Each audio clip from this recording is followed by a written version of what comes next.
It's Bigg Vic TV. Welcome to my world. Welcome to my world. Welcome to my world. Welcome to my world. It's Bigg Vic TV. Welcome to my world. Welcome to my world. Give me a thumbs up just for the intro. What is good, family? It's the homie Bigg Vic. We are back in the building with another video. And if this is your first time here, make sure you do me one favor. Smash that thumbs up button, hit the subscribe button, and smash that little notification bell down below so that you'll be notified when I drop more content. All right, so let's get right to it. Now, some of you guys may be wondering, why is my box truck commercial insurance so damn high? Well, here are a few reasons why your box truck insurance may be through the roof, and maybe you did not know this, but if you didn't, I'm about to drop some gems for you. Here we go. Number one, the state that you live in is very important when looking for insurance, commercial insurance, that is. So every state has their own price for commercial insurance. It may be a lot of accidents in your state, I don't know, but for some strange reason, certain states have cheaper commercial insurance, certain states have higher commercial insurance. So that's one factor. The second factor is the age, gender. Don't ask me why, but the younger you are, more than likely your insurance is going to be higher. So if I were you, if I was younger, I would be looking for maybe someone in the family that's older, that I can put my truck information in their name, or maybe moms, maybe pops has a CDL situation. You know, maybe they're former truck drivers and they can get insurance in their name. Also, of course, the truck will have to be in their name, or both you guys' names being on that truck to get your insurance rates a little lower, because of course they have experience. So that's another factor that can cause your insurance to be sky high. All right. Another factor is person of record, basically your credit score. So guys, if your credit score is not decent, if your credit score is not looking good, that's another factor that can raise up your commercial trucking insurance.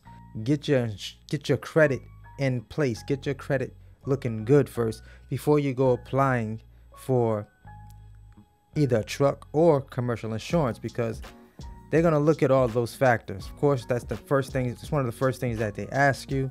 You know, social information, driving record, the date of birth.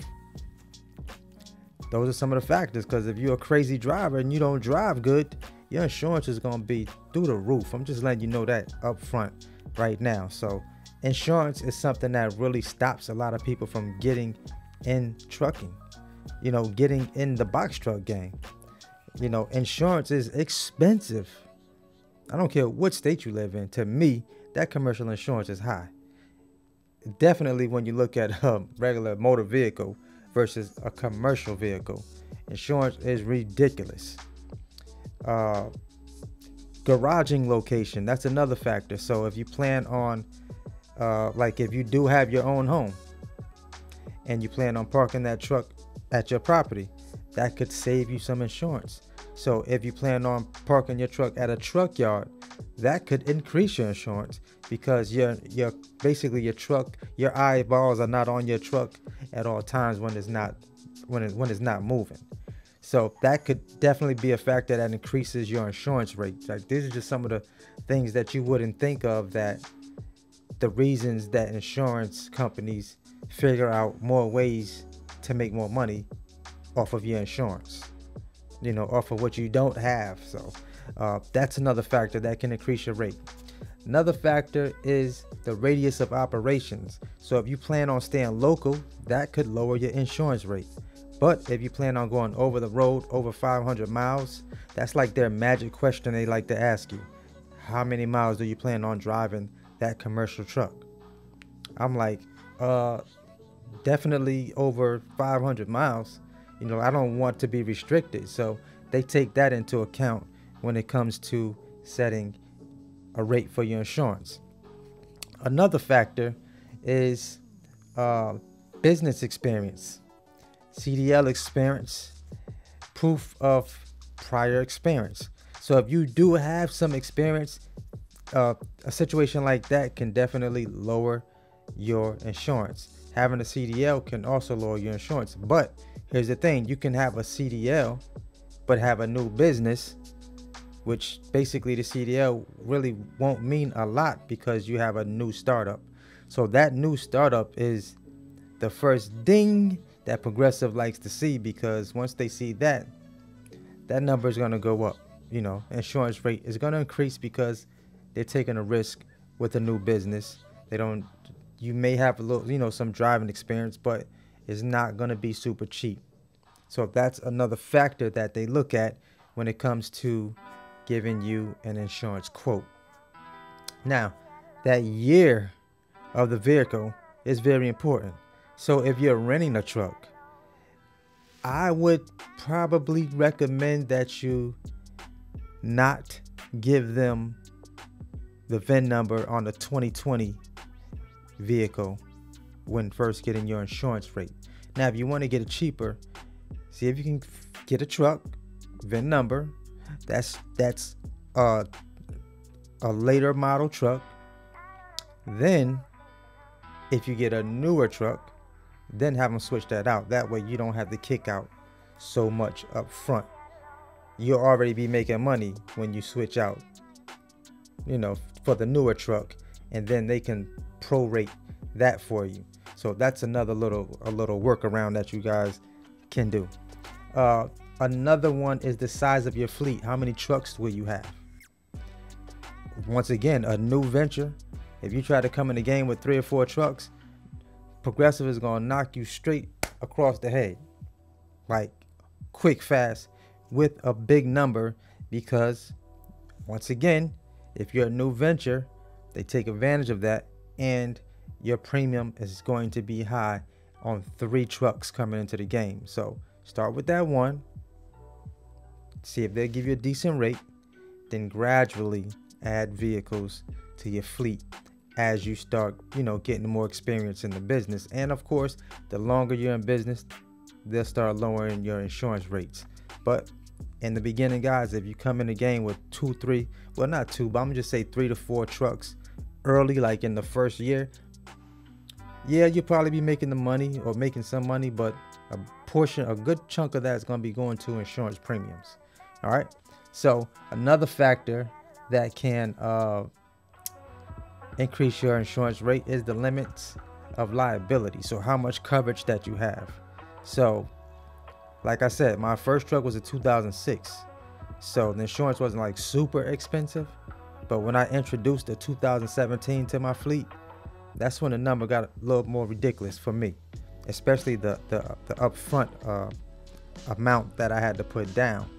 So it went from initially, I think it was $1,800 down my first truck, which was a 2006. My second truck was a 2017. I want to say that down payment was close to $3,000, somewhere in that ballpark, because it was 2017. So they had to cover more, you know, the value of the truck. So that made that go up. So now I'm looking at about $2,600 a month for both trucks, you know, for 2 trucks, a 2006 and a 2017. So the premium is not super cheap. It's not the highest, but it's definitely not the lowest. So that's another factor that can have your insurance go up. Now, another factor that they look at is additional insured. So if you have drivers, it's the first question they ask you. will you have drivers? So if your driver has a bad driving record, you do not need to hire that driver, because your insurance is going to go up, because they're going to look at that driver's driving record, his experience, his age. So these are more factors that starts driving up your insurance premium when you get in the game and you're a new business venture.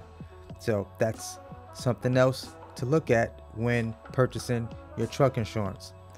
Another factor is your DOT operating history.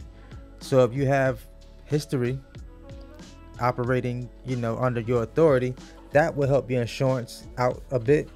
But if you don't, of course, once again, that plays a part in the premium price that more than likely Progressive will charge you up front when starting your new trucking business. Another factor is, of course, I mentioned motor vehicle history. So your last 35 to 36 months of your driving record is usually what they'll look at. So if you have accidents, speeding tickets, you have a lead foot, more than likely your insurance is going to be pretty high. And it's probably going to be so high that you don't even start a trucking business, because the number is going to be so astronomical that it's not even going to make sense for you to get in the box truck game or in trucking, period. So these are some of the factors, you guys, that you need to start looking at when deciding on insurance for your box truck. Now, if I had done more research about insurance before I got started, I probably would have created another LLC in a different state, which I would have found out where the cheapest state was for commercial truck insurance. I would have got a virtual address, and more than likely started my LLC in a cheaper state for cheaper insurance for my box truck business. Now that makes a lot of sense. Of course, you can always have your business mail forwarded to your current address. So these are some things that you can think about, in some ways that you can possibly start saving money when purchasing your box truck insurance or just commercial truck insurance, period. These are all the factors that the insurance companies are looking at when giving you quotes out here. And if you're not prepared and you just jump in your truck and you don't have the work set up, that insurance can take you out of the game. And especially if you're renting a truck and not financing a truck, or just bought a truck, straight out. So just look at some of these factors when you are looking at purchasing commercial truck insurance. It gets crazy. Some states, I did a consultation with a guy, and they wanted to charge him something like 30-40 grand for truck insurance. I don't know what year that vehicle was, and that was out of New York. So that was just, how could you even start a trucking business with insurance just as high as your truck? That's crazy. So anyway, guys, I hope you guys got a couple of tips out of this video. If so, if you did, make sure you smash that thumbs up button for me. Make sure you hit that subscribe button if you're brand new to my channel and this information was helpful to you. It's free. Hit the subscribe button, smash that notification bell so you will know when I drop that next banger for you. All right, it's your homie Bigg Vic, man. You already know what it is. Always hustle, never stop growing until I drop the next video. Peace.